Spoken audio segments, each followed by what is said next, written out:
Welcome students. After ecological succession, next topic in our syllabus that is called nutrient cycle. Nutrient cycle आगे आने वाला है, उसके पहले हमें यहाँ पर देखना है what is the meaning of standing state. इसके पहले लेक्चर के अंदर हमने देखा स्टैंडिंग क्रॉप। स्टैंडिंग क्रॉप का मतलब होता है all the living organism in the environmental condition, जो लिविंग फॉर्म में हैं उनको जो स्टैंडिंग क्रॉप कहा जाएगा। स्टैंडिंग स्टेट क्या होता है? स्टैंडिंग स्टेट का मतलब होता है amount of nutrients present in the soil at any time is called as standing state. यानी जब डीकम्पोजिशन का प्रोसेस होता है तो यहाँ पर डीकम्पोजिशन प्रोसेस कंप्लीट होने के बाद लिविंग ऑर्गेनिज्म के बॉडी के अंदर जो भी ऑर्गेनिक इनऑर्गेनिक कंपोनेंट जो जिसको हम न्यूट्रिएंट्स कहते हैं, और ये तमाम के तमाम जो है यहाँ पर जो ऑर्गेनिक इनऑर्गेनिक कंपोनेंट रहेंगे they can be use as a nutrients at any time. All the nutrients which are present in the soil these are called as standing state. इसको कहा जाता है जो लिविंग ऑर्गेनिज्म के जरिए हासिल किए गए ऑर्गेनिक इनऑर्गेनिक कंपोनेंट हैं डीकम्पोजिशन के बाद, तो इसको कहा जाता है स्टैंडिंग स्टेट यहाँ पर कहा जाता है। तो यहाँ पर ध्यान रखना है standing state, standing crop, living organism.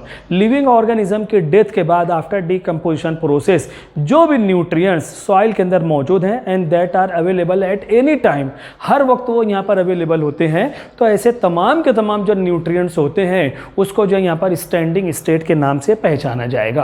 अब जो हमारा टॉपिक है यहाँ पर न्यूट्रिएंट साइकिल, ये जो न्यूट्रिएंट्स यहाँ पर मौजूद होते हैं, nutrients in the soil that never lost, जमीन के अंदर जो भी ऑर्गेनिक इनऑर्गेनिक कंपोनेंट होते हैं वो कभी भी खत्म होने वाले नहीं होते हैं, but recycled in the living organism, बल्कि लिविंग ऑर्गेनिज्म के अंदर यहाँ पर वो जो रिसाइकल होते रहते हैं मुसलसल, they can be transferred in the living organism from one living organism to other living organism. जैसे जो भी न्यूट्रिएंट्स सॉइल के अंदर मौजूद हैं, जब प्लांट्स के जरिए वाटर एब्सॉर्ब किया जाएगा, ये तमाम nutrients with the help of water they inter in the plant body, plant body के अंदर इंटर होते हैं, फिर ये प्लांट्स को यहाँ पर कंज्यूमर्स यूज करते हैं, उनके बॉडी के अंदर ये ट्रांसफर होते हैं, फिर इन तमाम लिविंग ऑर्गेनिज्म के डेथ के बाद फिर दोबारा सॉइल के अंदर यहाँ पर आ जाते हैं। तो यहाँ पर nutrients in the soil that never lost but they can be recycled from one living organism to other living organism, और यही nutrient which are transferred, which are recycled from one living organism to other living organism, that type of cycling of nutrient is called as nutrient cycle। इसी को जो यहाँ पर nutrient cycle कहा जाता है। अब यहाँ पर nutrient cycle दो टाइप के पाए जाते हैं। पहली टाइप जो होती है वो है गैसियस साइकिल।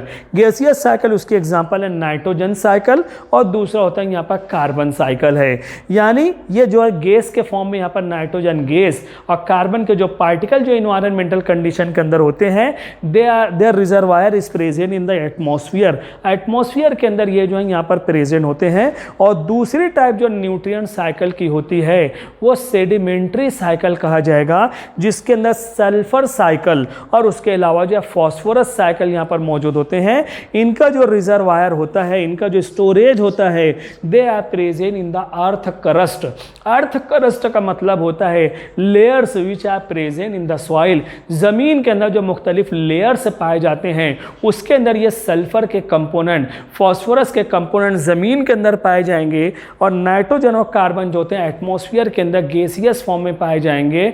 तो इसी बेस पर यहाँ पर इसको जो है यहाँ पर गैसियस साइकिल और यहाँ पर सेडिमेंट्री साइकिल दो टाइप के न्यूट्रिएंट्स जो है दो तरीकों से लिविंग ऑर्गेनिज्म के अंदर ये ट्रांसफर होते हैं। तो इस तरीके से दो टाइप पाई जाती है। सेडिमेंट्री का मतलब ही होता है layers which are present in the earth, इसीलिए उसको सेडिमेंट्री रॉक्स, तहेदार चट्टाने जिसको यहाँ पर कहा जाता है, वो कंडीशन यहाँ पर जो है पाई जाती है। अकॉर्डिंग टू अवर सिलेबस सबसे पहले हमें यहाँ पर देखना है कार्बन साइकिल। नाइट्रोजन साइकिल दूसरे चैप्टर के अंदर है, प्लांट वाटर रिलेशन वगैरह कुछ 11 के चैप्टर के अंदर अभी वहाँ पर जो है मौजूद है, वो वहाँ पर मौजूद होते हैं। बहरहाल यहाँ पर जो है गैसियस साइकिल के अंदर इस चैप्टर के अंदर हमें देखना है यहाँ पर कार्बन साइकिल। कार्बन साइकिल कुछ बैकग्राउंड है जो आपको तमाम चीज़ें याद रखना है। इसके ऊपर MCQs आते हैं, उस वक्त आपको जो है ध्यान रखना है कार्बन साइकिल जो है, कार्बन जो होता है 49% of dry weight of any type of living organism. किसी भी लिविंग ऑर्गेनिज्म का जो ड्राई वेट होता है उसके अंदर उसके बॉडी का 49% उसके अंदर जो है यहाँ पर कार्बन होता है, यानी 50% पार्ट वो कार्बन के कंपोनेंट होते हैं। किसी भी लिविंग ऑर्गेनिज्म के बॉडी के अंदर यहाँ पर कार्बोहाइड्रेट है, प्रोटीन है, विटामिन हैं, लिपिड्स हैं, हर एक के अंदर ये ऑर्गेनिक कंपोनेंट, हर एक के अंदर यहाँ पर जो है कार्बन के कंपोनेंट यहाँ पर पाए जाते हैं। तो carbon that nearly constitute 49% of the dry weight of the living organism, ये कहा जाता है। फिर इसी तरीके से कार्बन का जो गुड सोर्स है वो है यहाँ पर ओशन के जरिए, सी वाटर के जरिए, सी के जरिए हासिल होता है।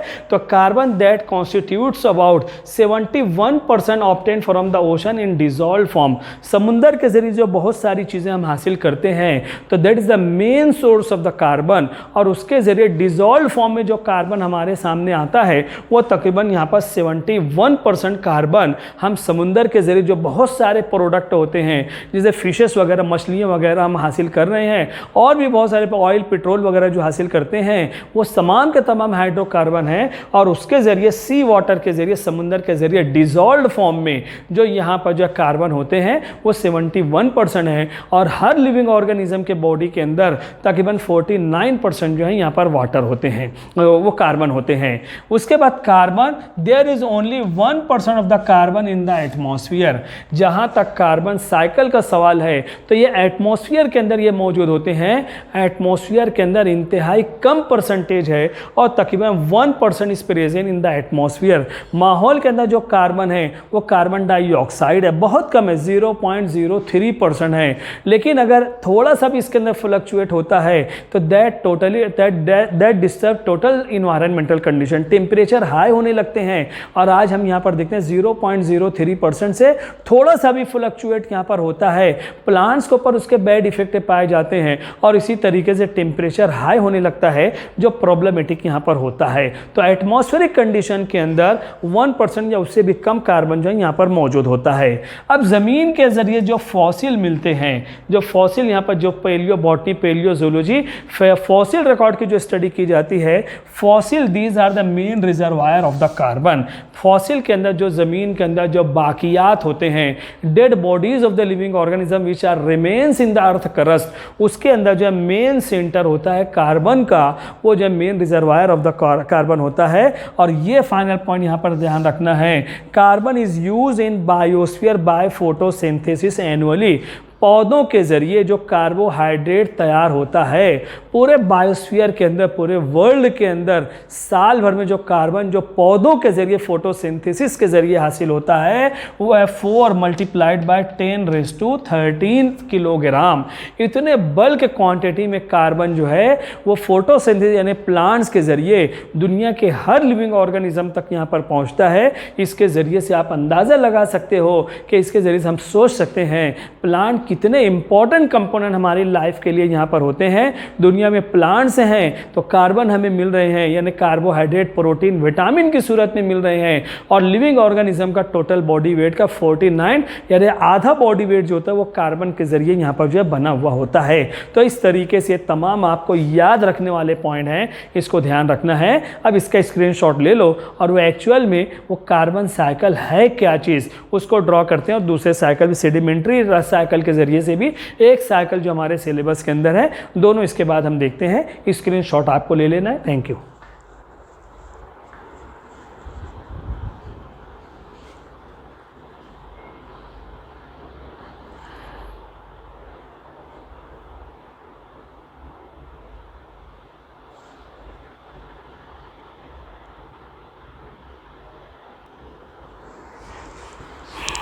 हेलो स्टूडेंट्स, यहाँ पर अब हम देख रहे हैं बैकग्राउंड। तो कार्बन साइकिल का हम देख चुके हैं।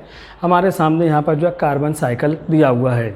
एटमॉस्फेयर के अंदर इसका जो मेन सोर्स है एटमॉस्फेयर के अंदर मौजूद होता है। और एटमॉस्फेयर के अंदर जो कार्बन यहाँ पर मौजूद है that is present in the form of carbon dioxide. अब यहाँ पर माहौल के अंदर, एटमॉस्फेयर के अंदर जो कार्बन डाइऑक्साइड है, बहुत सारे सोर्सेस हैं जहाँ पर कंटिन्यू यहाँ पर जो है कार्बन डाइऑक्साइड यहाँ पर जो इंक्रीज़ हो रही है। और कार्बन डाइऑक्साइड के ताल्लुक से आपको पता है that is called a polluting gas, pollution creating gas case यहाँ पर है, सिर्फ एक सोर्स यहाँ पर ऐसा है जहाँ पर कार्बन डाइऑक्साइड जो है यहाँ पर यूज़ होती है, और वो प्रोसेस होता है यहाँ पर फोटोसिंथेसिस। इसके ज़रिए से भी हम ये अंदाज़ा लगा सकते हैं जब पोल्यूशन को कम करना है इन्वायरमेंटल कंडीशन से, तो सिर्फ पोल्यूशन, कार्बन डाइऑक्साइड के पोल्यूशन को कम करने के लिए सिर्फ एक ही सोर्स हमारे सामने है, और वो है प्लांट्स है। तो एटमॉस्फेयर के अंदर यहाँ पर जो भी कार्बन डाइऑक्साइड है, plant they absorb carbon dioxide for the process of photosynthesis. As a result of this photosynthesis plants prepare their food material, that food material is present in the form of starch. वो food material starch के form में यहाँ पर बनती है। फिर plants के अंदर फोटोसिंथेसिस के साथ साथ में रेस्पिरेशन का भी प्रोसेस होता है। As a result of respiration plant they also release carbon dioxide. ये कार्बन डाइऑक्साइड को भी जो है यहाँ पर रिलीज करते हैं। ये प्रोसेस भी यहाँ पर होता है। अब ये प्लांट जो फूड मटेरियल तैयार कर रहे हैं, जिसके बेस पर इनको प्रोड्यूसर कहा जाएगा, ये food material that can be use by all the consumer, all the animal के जरिए यहाँ पर ये फूड मटेरियल को जो है कंज्यूम किया जाएगा। तमाम के तमाम animal during their respiration they release carbon dioxide in the atmosphere. तो प्लांट के जरिए कार्बन डाइऑक्साइड यूज हो रही है, लेकिन प्लांट के अंदर, एनिमल के अंदर रेस्पिरेशन के जरिए कंटिन्यू यहाँ पर कार्बन डाइऑक्साइड का जो है यहाँ पर यूटिलाइजेशन होता है। हर लिविंग ऑर्गेनिज्म है after the completion of their life, after the death of plants and animals, decomposition का प्रोसेस यहाँ पर होता है, जिसको डेट्रिटस इकोसिस्टम कहा जाएगा। Micro organism they become active, और यहाँ पर डेड बॉडीज के अंदर जो डेट्रिटस है, जो भी डेड बॉडीज यहाँ पर होते हैं, those are converted into fossil fuel. कुछ यहाँ पर सॉइल के अंदर न्यूट्रिएंट्स के फॉर्म में रहेंगे, जो ऑर्गेनिक कंपोनेंट होते हैं वो फॉसिल फ्यूल के फॉर्म में यहाँ पर जो कन्वर्ट हो जाते हैं। फॉसिल फ्यूल का मतलब रहेगा they must be converted into hydrocarbon, या ऑयल्स हैं, पेट्रोलियम है, नेचुरल गैस के अंदर कन्वर्ट होते हैं। ये फॉसिल फ्यूल, ये ऑयल या पेट्रोल, जब इसका कंबशन का प्रोसेस होता है, फैक्ट्रीज के अंदर मशीन को रन करने के लिए इस्तेमाल होगा, व्हीकल्स के अंदर, सवारियों के अंदर जब इसका इस्तेमाल होता है, तो इनसे जो धुआं निकलता है उससे भी कार्बन डाइऑक्साइड जो है यहाँ पर जो है माहौल के अंदर बढ़ती है। तो बहुत सारे सोर्स हैं जो कंटिन्यू कार्बन डाइऑक्साइड बढ़ा रहे हैं। The only source for utilization of carbon dioxide is plants, और वो यहाँ पर होता है फोटोसिंथेसिस। तो ये साइकिल दुनिया के अंदर यहाँ पर कंटिन्यू चल रहा है, और इसी को कहा जाता है यहाँ पर कार्बन साइकिल। तो गैसियस साइकिल में से हमारे सिलेबस के अंदर, इस चैप्टर के अंदर हमने यहाँ पर देखा है कार्बन साइकिल। दूसरा जो यहाँ पर न्यूट्रिएंट साइकिल के अंदर था वो सेडिमेंट्री साइकिल, और हमारे सिलेबस के अंदर यहाँ पर जो है फॉस्फोरस साइकिल। इसका जो रिजर्वायर होता है अर्थ क्रस्ट होता है। हर लिविंग ऑर्गेनिज्म का एक क्लोज रिलेशनशिप है यहाँ पर फॉस्फोरस, जो फॉस्फेट ग्रुप के फॉर्म में यहाँ पर जो है मौजूद होता है। और वो क्या है, हम देखते हैं सॉइल के अंदर यहाँ पर जो है सॉइल के अंदर यहाँ पर फॉस्फोरस है, that is present in the form of phosphate group के फॉर्म में होता है। जब वो एब्सॉर्ब किया जाएगा तो यहाँ पर एटीपी के फॉर्म में भी फॉस्फेट है, और एटीपी के अंदर फॉस्फेट है which is use as a source of energy. इसी तरीके से एनएडीपी, बहुत सारे केमिकल रिएक्शन के अंदर हम देखते हैं एनएडीपी, जिसको यूनिवर्सल हाइड्रोजन एक्सेप्टर कहा जाएगा, यहाँ पर फॉस्फेट ग्रुप मौजूद है। और हर लिविंग ऑर्गेनिज्म के अंदर जो न्यूक्लिक एसिड है, और वो न्यूक्लिक एसिड आइदर दैट में be present in the form of DNA और आरएनए। डीएनए के फॉर्म में रहेंगे, आरएनए के फॉर्म में रहेंगे, उसके अंदर वहाँ पर one of the chemical in DNA और RNA that is phosphate group. तो हर लिविंग ऑर्गेनिज्म से इसका जो है ताल्लुक यहाँ पर होता है।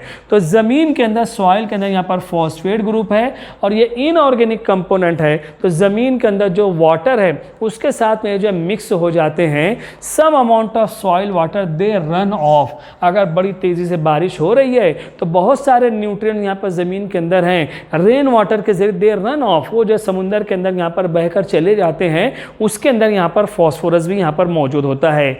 और जो ज़मीन के अंदर रह जाते हैं they are utilized by the producer. Plant उसको जो यहाँ पर फूड मटेरियल के तौर पर, raw material for the photosynthesis, उसका अपटेक करते हैं, ट्रांसलोकेट करते हैं। Uptake of water, translocation of water. तो ज़मीन के अंदर जो फॉस्फेट ग्रुप है that can dissolve in water, और सॉइल वाटर के ज़रिए से प्लांट वो फॉस्फेट ग्रुप को एब्सॉर्ब करते हैं। एब्सॉर्ब करने के बाद प्लांट्स को जो है फोटोसिंथेसिस का अमल है, फूड मटेरियल तैयार होगा, या प्लांट्स को यूज़ करने वाले यहाँ पर जो है कंज्यूमर्स होते हैं, एनिमल्स होते हैं।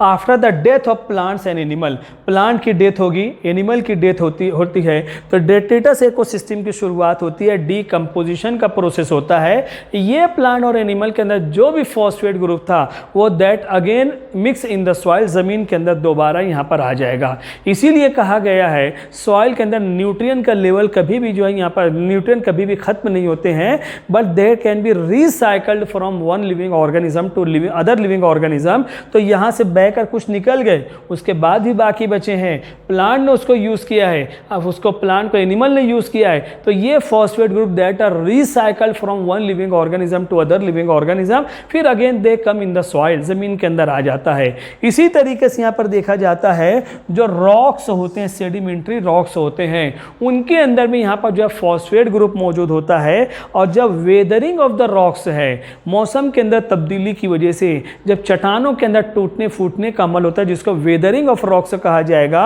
उस वक्त भी यहाँ पर जो है उसके अंदर भी फॉस्फेट ग्रुप होता है। सॉइल के अंदर जब वेदरिंग ऑफ द रॉक्स होता है, सॉइल फॉर्मेशन होता है, चट्टाने टूटते फूटते हैं, लुढ़कते लुढ़कते वहाँ पर जो है वो जो है यहाँ पर हम देखेंगे वो सॉइल फॉर्मेशन होता है, और उसके अंदर भी फॉस्फेट ग्रुप यहाँ पर पाए जाते हैं। तो जिस तरीके से कार्बन साइकिल है, उसी तरीके से ये बिल्कुल आसान ईजी वे में ये आपके सामने जो है यहाँ पर फॉस्फोरस साइकिल है। तो ध्यान रखना है, कार्बन एटमॉस्फेयर के अंदर that is present in the form of carbon dioxide, phosphorus cycle soil से इसका रिलेशन है, और सॉइल के अंदर that is present in the form of phosphate group, जिसको PO4 से जो है यहाँ पर डिनोट किया जाएगा।